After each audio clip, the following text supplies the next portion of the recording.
Good evening, everyone, and welcome to When the Shift Hits the Fan. And tonight we're here again, once again, myself, Mark Jeffrey from here in Canada, and my beautiful co-host who is just squealing in on two wheels to meet us here tonight, Linda Lehman. So I hope you're with us now, Linda. I'm here. Yay. Yeah, this is a live show. Anything can happen. Sometimes we are not where we are supposed to be recording and doing our show. But that's the great thing about being an entrepreneur and being able to work wherever you want to work. We make it happen. And tonight, I think we're talking a little bit about that, making it happen. Having a plan and perhaps not having a plan B because you're so confident in plan A that you don't need the plan B. And I think in some cases plan B can be a security blanket that you think, oh, well, if this doesn't work out, I'll just go over here and do something else. And that normally doesn't work out.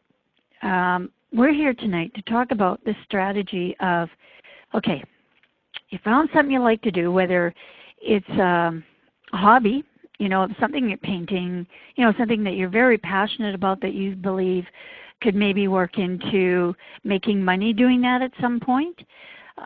In your career, maybe you're a corporate executive, you're an entrepreneur, you've just started your own business, you're an online marketer, whatever it is, the first thing that I believe in my heart, things that we have to start, or even actually just, starting your life over after a serious illness, right, Linda? I think what you have to you are, Mark. Yeah, I think what you have to start with is really where are you at? Internally, where are you at?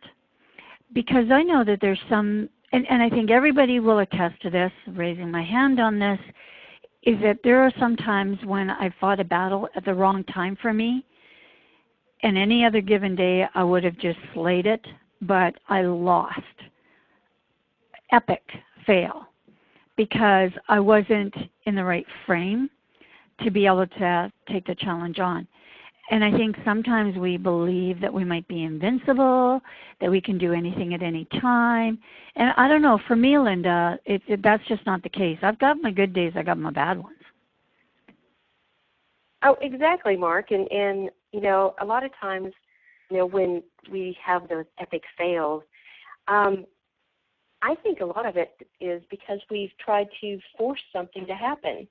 Or we've tried to force ourselves even to do something that we just really didn't have all planned out in our mind, or we just didn't have ourselves, amped up to get it done. And so we try to force it, and that's usually when things fall apart. Mhm. Yeah, forcing it, not being prepared for it, not thinking about it. That's where we'll talk about this too, I think, for both of us in our coaching. The people that we see struggle the most are the people that just jump into something that they're ill-equipped to even be involved in the first place. And they've invested way too much money before they, the skills. Their skill set didn't match the money they invested. And I don't know, I think some people, in some cases, think of this as like what they would do, like a mortgage or a loan that you would put on a house. Or it's not that, my friends. That's a good friend of mine just said most of these things out there are air. They're just selling air. And there's no return on investment if you don't make it work. Like you can't sell your house or your car and get some money back.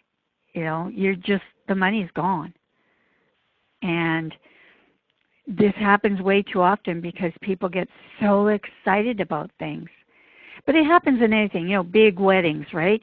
Everybody gets so wrapped up in it, that all of a sudden then the honeymoon's over and they're going, oh my word, how are we going to pay this off? And that isn't a great way to start a marriage, right? Exactly, or to keep your parents happy. No, you're absolutely right. People, it's really interesting to me, and I know you've seen this too, because we had a little conversation about this, I think over the weekend too. Is people see something shiny and new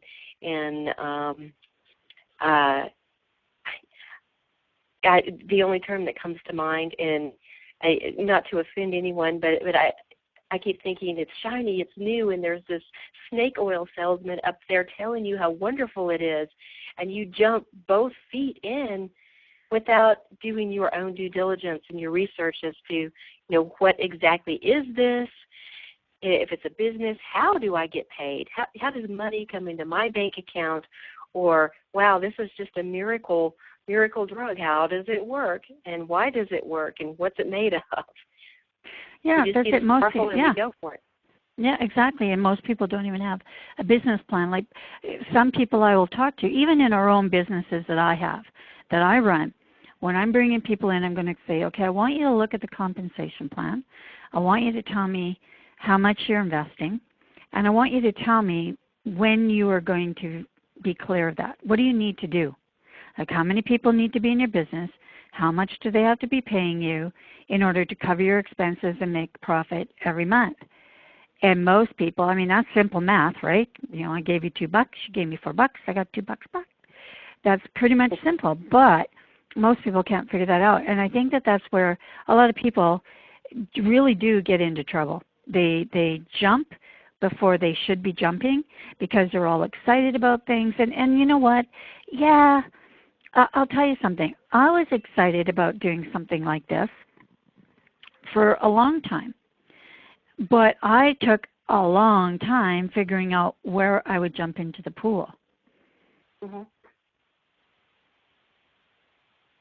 So I don't know. Like nobody could convince me that I had to do something before I was ready to do it. Nobody could tell me, you have to come in at the top level and you have to give us all of this money. I wouldn't have done it unless I had, they had answered a lot of questions. And I think people, if it's like $100 a month, people will do stuff like that because, most people, not everyone, but most people can afford to do that. So. Mm-hmm. I agree, but we still see it, Mark. We still see it all the time. People just say, okay, well, I have this extra inheritance I just got, this extra $10,000, and I think I'll just put it in here. And again, I just feel so bad for them because I think you touched on something, Mark. Number one, if you're going to do something like that, and this is part of what we want to talk about, we want to have a plan. Okay, how are you going to accomplish this? I mean, this is what they're saying that this will do. So what do you have to do differently in your day-to-day routine and operations to make this work? How are you going to get paid? And what do you need? What additional skill set do you need? Or do you need to hire out to make this successful? These are questions that you want to ask, and that's the beginning pieces of your own plan on how you're going to make it work. Mhm. Yeah. It's whether or not and I did this. I just I said made a statement today. We were just kind of texting back and forth that sheeples are not real entrepreneur peoples. And I love that. But it's the absolute truth. If we see this in this industry quite a bit, where you just brought it up, the shiny object, the thing that's going, and you see a bunch of people going over there. And we talked about this many, many times, and people drag their lists all over the internet, and because they've built a relationship with these people, oh, yeah, what we were in, that's not good anymore. We're not going to make money, so y'all got to come over here now. Now, that would have been fine. I mean, that's perfectly fine if you're someone that was making a boatload of money and could afford to then now go over to this because you've made your money. Okay, well, maybe I'm not making the kind of money I was making, and yeah, maybe this something over here would be a better opportunity. There is nothing wrong with that. What's wrong is when you're not making any money in what you're doing and you keep jumping from something to something because someone else tells you to, because they say that's the best thing, and you haven't made a dime yet. Because I'm here to tell you, I don't care what the opportunity is. The opportunity is not even relevant. Because once you master marketing in general, once you have confidence, once you can post, once you can do, get on social media and start standing up for yourself, even speaking in front of groups, it doesn't matter what the opportunity is, they'll all be good. And that's the thing that people miss, I think, the most, is that it's the opportunity that drives it, and that's not true at all. I can take anything on the internet and make it work for me because I took the time to learn the skills. So the opportunities don't, and I think that's why I don't get shiny object syndrome, because it just doesn't faze me. I'm going, no, I'm good. Yeah, no, exactly. I mean, that's so beautifully said, Mark. You took the time to learn the skill set, and I think that is key. And you're right. If we are doing something that is truly our passion, we truly have a great why that we're doing this, then you're right. It's gonna work out because we're going to put in the time and the effort to learn what we need to learn and do what we need to do to make it successful. But if any of us go into something and we're apprehensive about it, we're not confident about it, we don't even know what it's all about, and then you step out to try to do it, I'm afraid you're going to trip and fall. Now, those falls might be something that you need to do in order to learn that you need to do your research and gain the skills, or hire people who have those skills that you can resource it out to. But if you're going to be resourcing a lot of stuff, you need to have that additional bank account behind you to be able to pay them for the services that they're providing for you.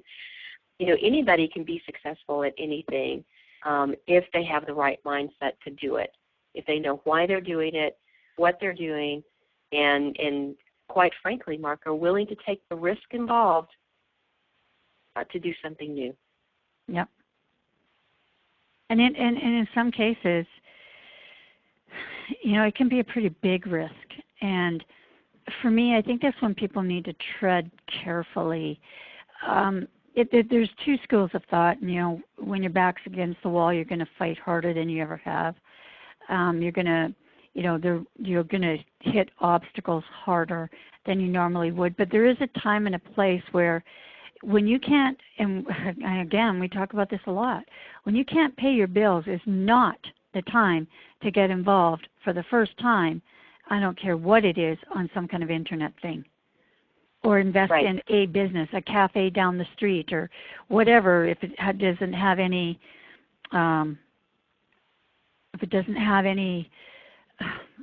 track record whatsoever. Right. in a brick and mortar business where it already has traffic, it's already seeing it, and investment is good. But online stuff, you just have to be careful, because it's not like walking into your local store. There's facades. There's, anybody can put up anything and run for, knock it right out of the park before the feds can catch up with them. We see it time and time and time again. And sometimes it looks easy. Oh, just put your name in here and it's only $10. It's a pyramid scheme. Like, if there's no products, right? And we see this. If there's no products that people or services that you're being provided for whatever money that you're getting, whatever membership, whatever thing you're doing, it's a pyramid scheme, and it will get shut down. And we're seeing, 3 or 4 new quote-unquote social media, invite your friends and make, a portion of whatever they post. It's a pyramid scheme. Mm-hmm. It's not legal. And, that's the worst place to find yourself. It may look alluring, but not a good idea. Right, exactly. So, Mark, You know, we have people who are here and they're excited and they want to, they really want to step out there and they want to go into business for themselves, whether it's part-time when they're doing something else in addition to this, or maybe it's something that they want to just go ahead and jump full force in. So how do they begin to fan those embers into a flame? How do they start making their plan? Well, I think the first thing is you got to get that pen and paper out. Yes, ma'am. Okay, things that we talked about before. I think figuring out the why. Mm-hmm. Number one, you know, why am I going to get involved in this? What do I expect? My expectations. What kind of time frame do I have? Do I actually have the time? Do I have the skills? What do I need? Who can help me? We could go on for another hour. Yeah, exactly. but you've hit on some really good ones there. And you're right. And everybody who's listening to our show consistently definitely will understand when I agree with you. Yes, pull out the old pen and paper, write it down. What is it you want? And Mark, you always say something that I dearly love, and it is begin with the end in mind. Mm-hmm. In other words, what is it you want to accomplish? By doing this, will you accomplish what it is that you truly want, that big why? What does that look like? Describe it in detail. And then, of course, I always like to add, okay, now that you have it in detail, let's build this vision on this, with your marvelous imagination, build this vision on the screen of your mind. Picture yourself already having achieved whatever it is you wanted to achieve. And then we're going to back into this. Okay, pick a date. I want to have accomplished this by this time. Okay, so now we're going to, reverse engineer this. Okay, 1 month from that date, what do I need to have had accomplished? And start backing your way into it. And yes, I know that this takes some time and it takes some thought. But I can guarantee you, you're really not going to get anywhere if you don't have a thought-out plan in mind. Now, you're not going to know all of the steps. None of us do. That's where another key ingredient comes in, and that's called flexibility, kind of like today. I was prepared for our call, and I had to be flexible because the traffic had its own idea of how fast or slow it was going to go. Mm-hmm.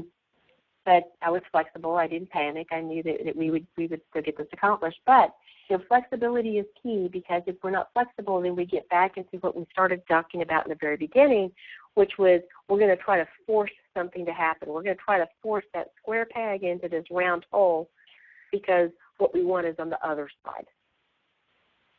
So, yes, we have a plan. It's well thought out. Spend the time it takes. I can't stress that enough.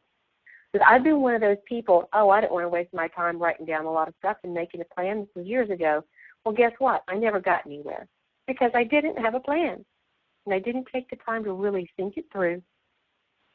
Write out the steps that I knew so far, but then open yourself up to the twists and the turns and the ups and the downs that you're going to take along the way. And what you're going to find is you'll probably wind up with something even bigger and greater than you imagined before, because you took the time to plan it out, but then you also allowed the flexibility to maybe turn a different direction when that opportunity presented itself.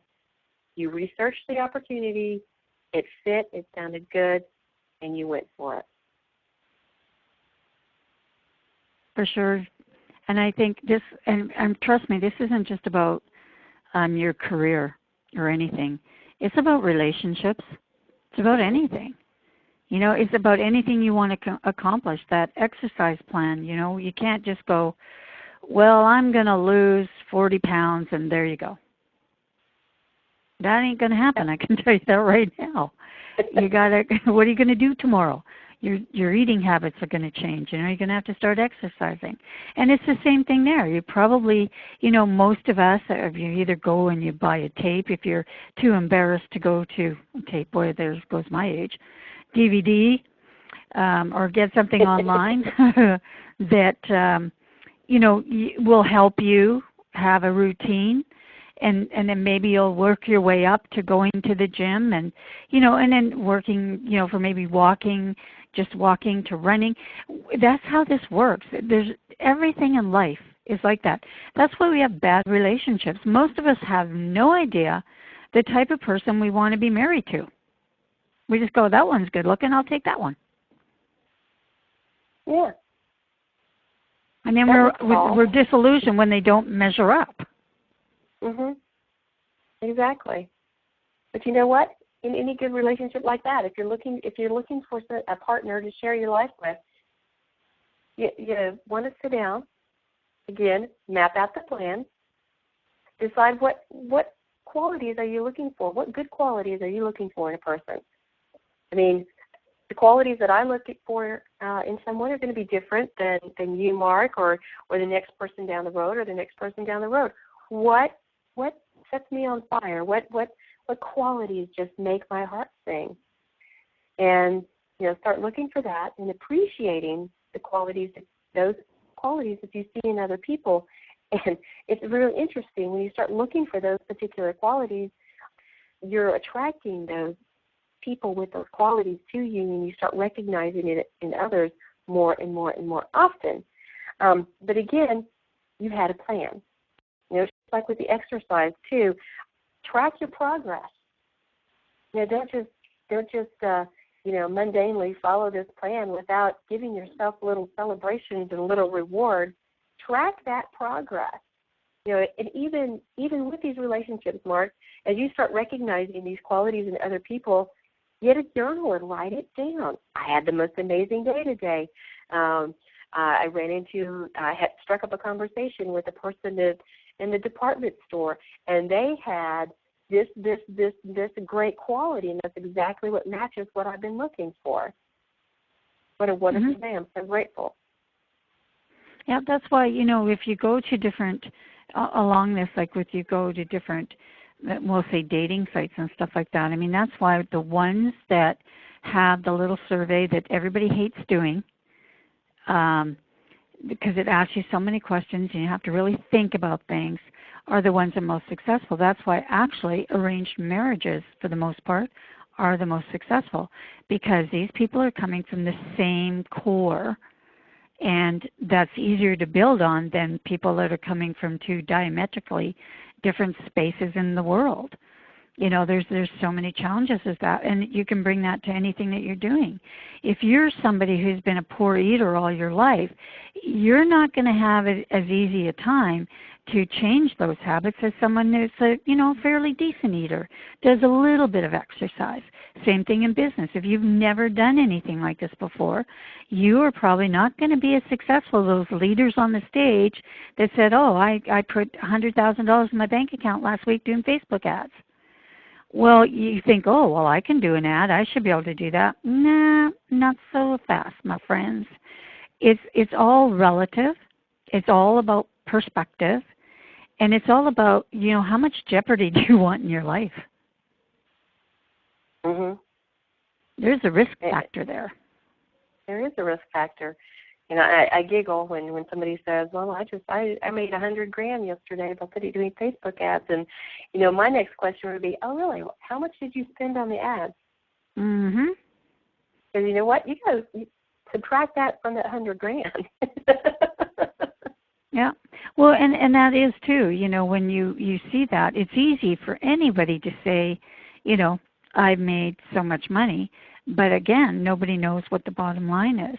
And sometimes, sometimes it's very evident. You see somebody, broadcasting from a garage.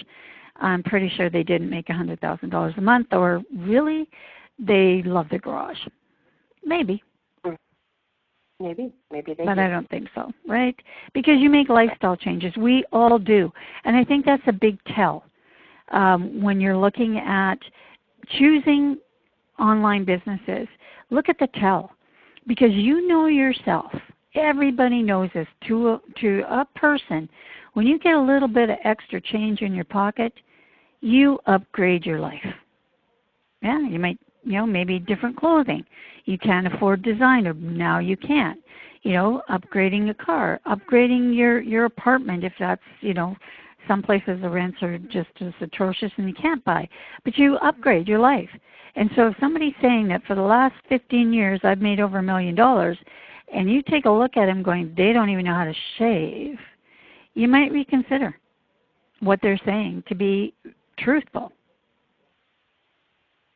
Oh, exactly. And that comes back around to that one of those key components in developing the plan is to do your research, do your due diligence. Mm-hmm. Research the company, research the people. I think it's interesting, Mark, that if we were out there and we were going into a brick and mortar business that maybe we wanted to purchase or invest in, it's a no-brainer, right? We would ask to look at their financials. We would look at the building. Are we renting or are we buying? What's the lease like? What's the traffic? What's the volume of customers? Depending on the type of business, there would be questions in what I call due diligence around that business. We would really fine-tooth comb that business before we invested in it or we purchased it. Well, we need to realize that we need to apply that same mindset when we're looking at some kind of an online business. Because even with an online business, there's going to be a financial investment in the business, or there should be if it's a worthwhile business. But is it a successful business? Is it a fly-by-night business? Are the people who are involved in that trustworthy people, or are they scammers or crooks? You got to do your due diligence the same way online as you would if you were looking to invest in or purchase a brick-and-mortar business, because it is a business, and you're banking your livelihood on this business. Exactly, and that's the other thing too. There was numerous studies done about online shopping, and the habits that people would have between actually having to get up, get in a car, drive somewhere, and make a purchase, and what they would spend doing that in comparison to when they just sat down at the computer and started pressing buttons. And I think it's the same mentality when we're looking at online things. It's easy, put your card here, just press this little button, and we can get you started today. And they just press the little button. But I think if you, like you said, if you had to get up, go look at the building, talk to the people, build it, get an architect, do all of those things, get the plans, you might think twice about investing in something. So I guess, we're coming down here to the bottom half of this hour. So my final word on this, Linda, is keep your wits about you. Be careful where you go, and always make sure that you're comfortable. Don't let somebody else push you because they think it's a good idea. Oh, what marvelous advice. Trust in yourself. We've talked about that in this series. Trust in yourself to make the right decisions, but check in with yourself as you're making those decisions. You do know the right direction to go. And, Mark and I want everyone to be successful. We want to help you fan that flame. And that's why we're having these tough discussions is, do this diligence. Truly follow your gut and your heart and your mind. Make sure they're all in sync. And folks, when you're open about it, and when you're feeling forced into something. The very second you feel that you're being forced into something, that's time to take a pause and check in with yourself first, and begin to trust your intuition and your instincts. They're not going to steer you wrong if you're listening to them instead of trying to push them aside. Yeah, every bad decision I made in my life, I knew I made a bad decision before I made it. Oh, yeah. Immediately. I was just stupid enough to do it anyways. Mm-hmm. So think about that. I know we gave you a few things to think about along a lot of different planes here tonight, your personal life, relationships, your business life. And we hope that you'll take some time before you jump to look what's below. I think that might help. Mm-hmm. So from me here in Canada, the frigid north tonight, good night, everyone. And for me, down here in Florida, it's not as frigid as it is up north. Good night.